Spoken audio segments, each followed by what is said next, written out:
मला अशा एका शक्तिपीठाचं नाव सांगा की जिथे गेल्या मात्राने इच्छा पूर्ण होते आणि खूप वर्षाचं आडलेलं काम देखील पूर्ण होतं. अहिल्यानगर काळमाता तुळजाभवानी देवस्थान पोखर्णीमधून आपण तुम्हाला एक सुंदर असा आसाम माता कामाख्या देवीचा तुम्हाला मार्ग सांगतो. कामाख्या नावातच काम पूर्ण करण्याची ज्याच्यामध्ये शक्ती आहे तिला माता कामाख्या म्हटलं जातं. कामाख्या मंदिरामध्ये विभिन्न प्रकारच्या वामाचारातल्या सेवा भगवतीला दिल्या जातात, परंतु आम्हाला वामाचार देखील करायचा नाही, मग जगदंबेला प्रसन्न कसं करायचं. शंकराचार्यांनी माता भगवतीची बलिपरंपरा थांबवण्याचा प्रयत्न आसाममध्ये केला होता, परंतु भगवतीने त्यांना चाणक्य देऊन त्यांना त्यांच्या बुद्धीतला जो भ्रम आहे तो काढला होता.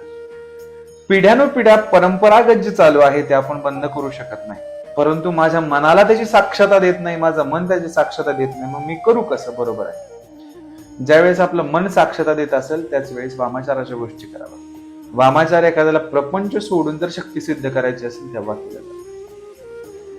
तर आसामला गेल्यानंतर माता भगवतीचे सर्वप्रथम गर्भगृहामध्ये जलप्राशन करायला दिलं जातं. ते जल आपल्या घरी आणायचं आहे, कलशामध्ये कलश म्हणून स्थापित करायचं आहे, क्लीम मंत्राचा जप 6 महिना 41 दिवस करायचा आहे. तुमची इच्छा पूर्ण झाल्याशिवाय राहणार नाही. भगवती तुम्हाला मन इच्छित फळ देईल, ही माझा अनुभव आहे. ओम